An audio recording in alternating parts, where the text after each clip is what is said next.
Hi Capricorn, welcome to your March reading. I'd like to do this like I just did the Cancer reading, where we go back to our 2016 style. The channel's birthday just passed. It was February 25th.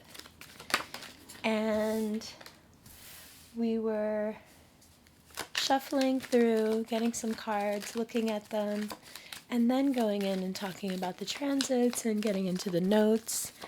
And I just want to try that again. I feel like it was such a nice way to do a reading, flexing my muscles a little bit. So first up we have the King of Wands, and then we have the Nine of Swords in reverse. That card of rebirth, Seven of Swords with that Death card, so the end of some fallacy, the culmination of some wound. Let's keep going until we have our set, and then we'll talk. Okay, the Lover's card, that Cancerian energy, Seven of Cups, a card of confusion, Sagittarius in reverse. So if you have a Gemini or a Cancer in your life, or a Sag, they're coming up right at the very beginning here. They will not be denied. And at least one of them seems pretty upset.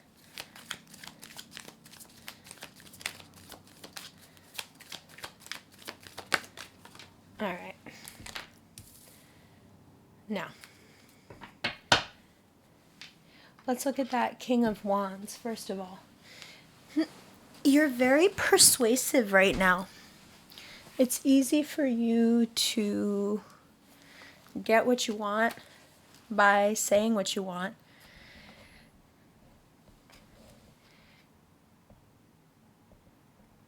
It's Venus. It's making you suave. It's making you outgoing.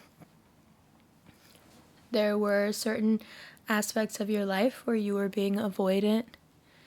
Perhaps you were afraid. Perhaps they tapped into some really deep wounds. Things that were so painful in your past that you just would rather forget them.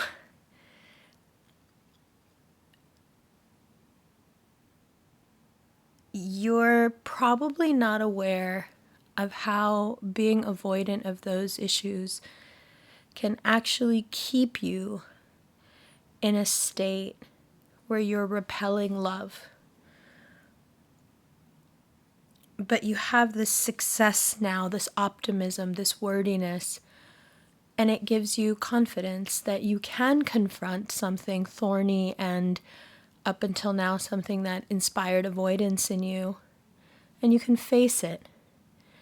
Now, part of the thing about avoiding something is that the more you avoid it, the more you ignore it, the stronger whatever you're ignoring becomes, because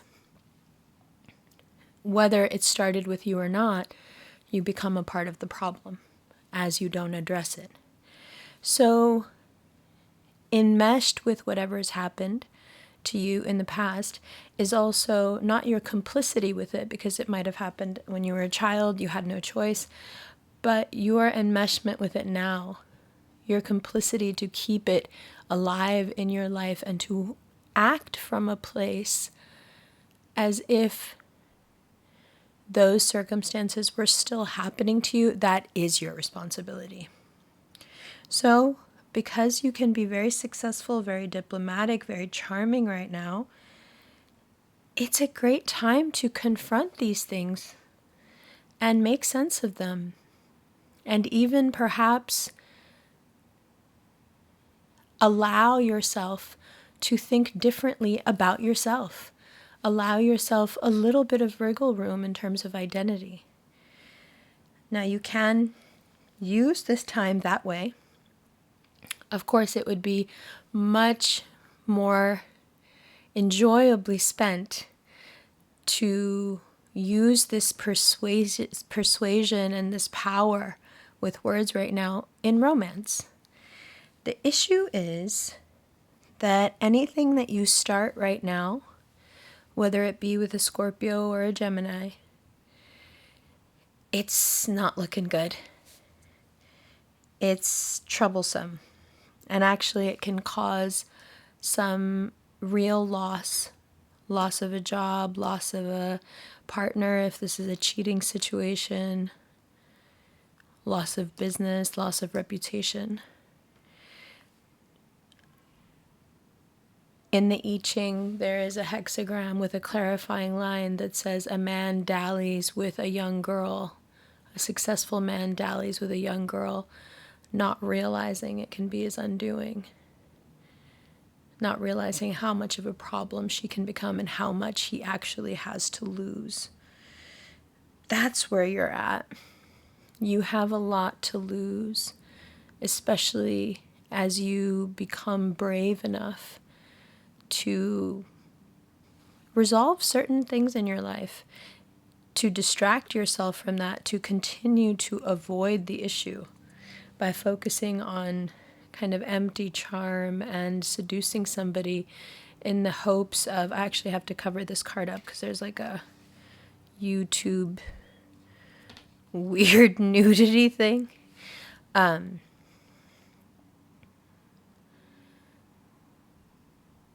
You're wasting it. And you're not just wasting the power, the optimism, the energy in the now. You're actually digging yourself into a financial hole because that relationship is toxic from beginning to end. So just be really careful when it comes to seeking solace in somebody's arms right now. Now, the moon, ruler of Cancer, is your 7th house, Cap rising. And on the 25th, that moon will eclipse in the 10th house. Now, what does that mean for you? Where there is confusion, you must find a direction forward and ambition. Up until now, you've been missing the mark. And you're beginning to understand how out of step you've been. It doesn't matter. There's no judgment. But if you're in a trend-based industry, you're like, whoa, I'm so behind the trend. If you're in fashion, you're like, yikes, how did I get left behind?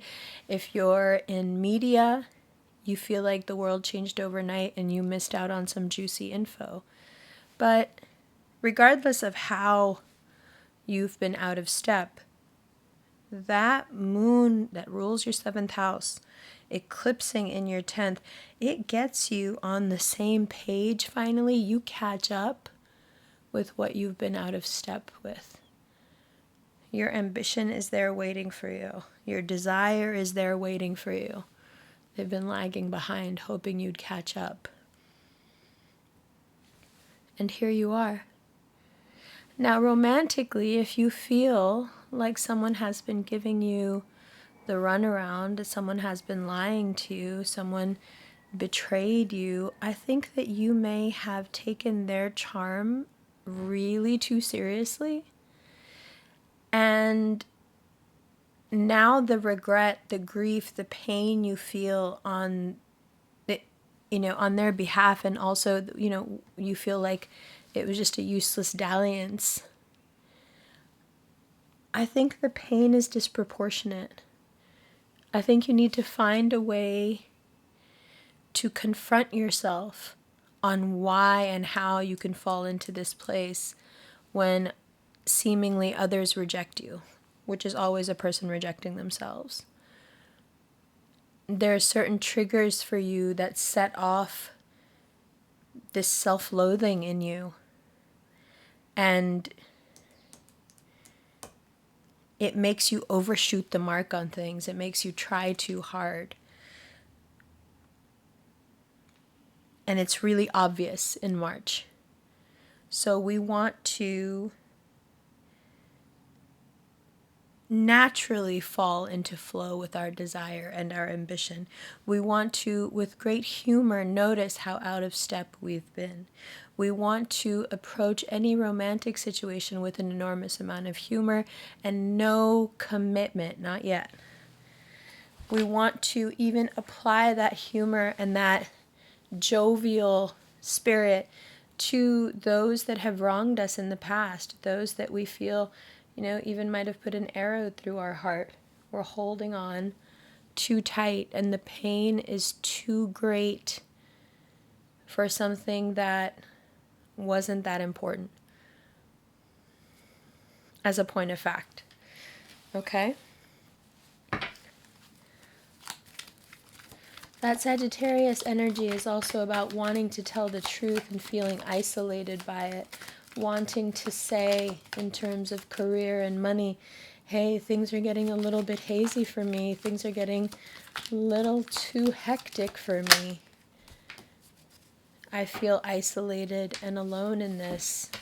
What can I do? And then we have the Devil. The Knight of Pentacles. I'm just going to cover up these naked people. Queen of Wands. Three of Swords. And the Nine of Pentacles. So there you are. There's the ambition. There is the slow burn of this ambition. Okay, you're getting on the same page with your desire, with your ambition. Venus, the ruler of your 10th house, Libra, which is where the eclipse will be. Venus is in your 3rd house. Things get interesting. A little fire is added to that Capricorn ambition, to that Capricorn speed. You want to get there even faster. There's so many things that you want to be seen and heard about. Especially if there are things that in the past didn't work out. Like I said, things that you've been avoiding. Maybe you gave a horrible pitch and you've avoided giving a pitch since then. Maybe you were doing public speaking. Maybe you asked somebody very attractive out on a date and you were brutally rebuffed.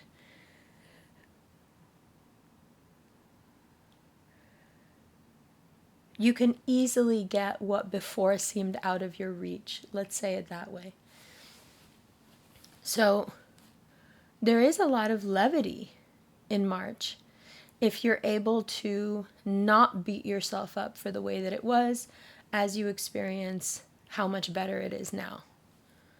Okay? Okay, let's keep going. Now, there's a lot of exciting things going on. People are investing. People are making money left and right. Blah, blah, blah. Don't do it. You are here to save and budget and not do anything else right now. It's not for you. Those investments, they're too high risk for you. This is not the right time. And your risks are more personal right now. They're not financial risks. They're emotional risks. They're about believing in yourself again. And you're allowed to be overwhelmed and upset and still believe in yourself.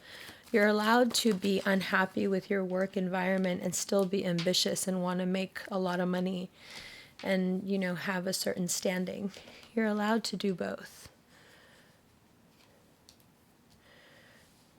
And there is a lot of money and a lot of luck and a lot of wealth indicated here. But I fear that if you can't get out of your own way, you miss the boat on a lot of this. And part of getting out of your own way is like not being able to forgive yourself for the first time you missed the boat. This comes up a lot for you guys. It's that thing about the fleas in the jar. They only jump as high as the jar, and then their kids are born thinking that's only as high as they can ever jump. It's that programming, that setback, whatever it was that set your limit, and now you keep adhering to that limit.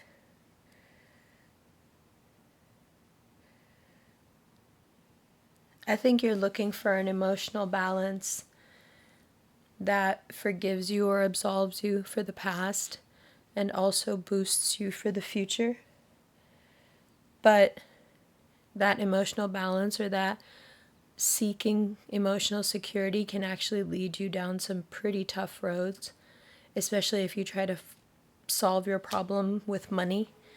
You know, oh, I'll make this big investment, or I'll spend money on this big ticket item, and then I will feel purposeful. I will feel like this is somehow all justified. You won't. You won't. You'll just put yourself in a hole. So don't use money to try to get out of this. There's no way out of this except to truly forgive yourself for the past.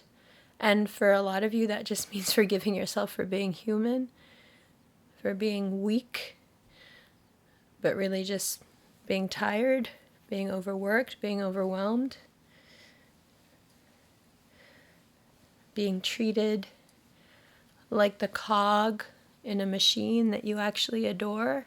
So there's a lot of cognitive dissonance there. You would love to be the owner of the machine, but right now, as you're working in the machine, it's not so hot. And you have to find a way to live with both of these identities and both of these ambitions, right? On one hand, you are subject, or some of you are subject to the whims of others. And on the other hand, your brain, your spirit, your ambition is telling you that, you know, you should be doing your own thing and you shouldn't be having to adhere to anything like this, or to anyone's thoughts or suggestions, right?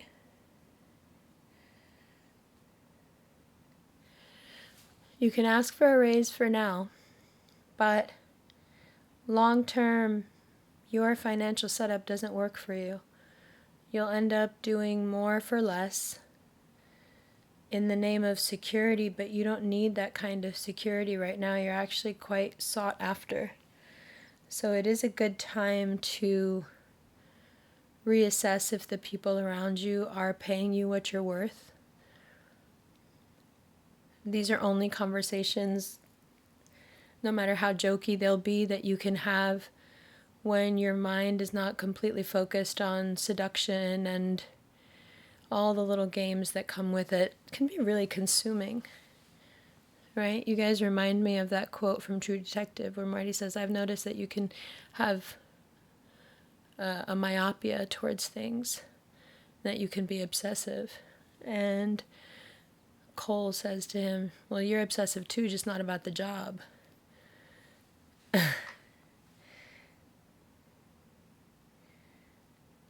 It's time to be obsessive about yourself in a way that gives you credit and still leaves the door open for more. This having to beat yourself half to death to justify amping up the ambition even more is not the way. You want to sweet talk somebody, sweet talk yourself. Be obsessive about the job, not about the girl, not about the guy, not about the romantic conquest. Even if it's making you feel consumed and you want to be reactive, don't do it. Career is much more important right now. Much more important. What else do I see here? There's a yearning to be something more, and I can see how in your quiet moments it's eating you up. It's a mix of regret, things you feel that can't be changed, looping in the mind, and also an abandonment of your own feelings, like you deserve to be harshly treated. Your feelings don't matter when it comes to this. But I wonder if you know that's how you got here in the first place.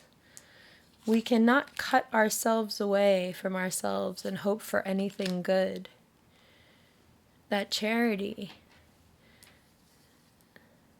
that charitable spirit that you expect everyone to have, that charity begins at home. It begins with you. If you can't find a way to pat yourself on the back and be kind to yourself, regardless of what status you've made it to, it's all for nothing. Because it's an endless climb. If this is the climb, it's endless. There is no top to this. It can go on forever this way because it's designed purely to keep you busy. Because the climb is so much more fulfilling than the success. You don't even want the success. You want people to laud your effort. You want people to watch your ascent. That's the part you're interested in. That's the part that gets your blood going.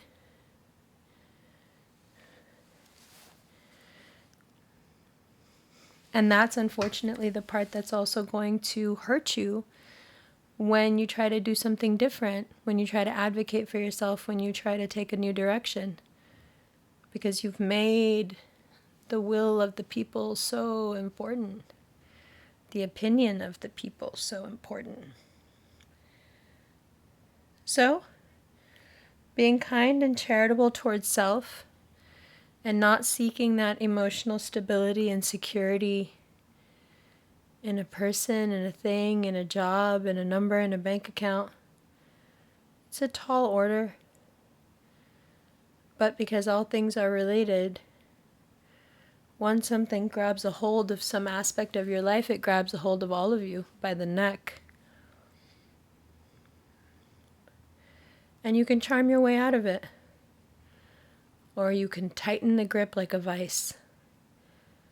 Your words, your personality, your charm,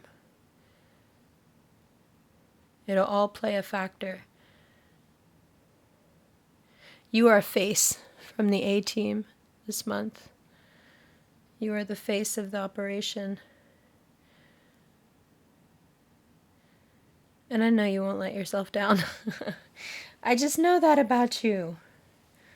All right, in the extended, we're going to look deeper into career and money and into how that eclipse is going to work.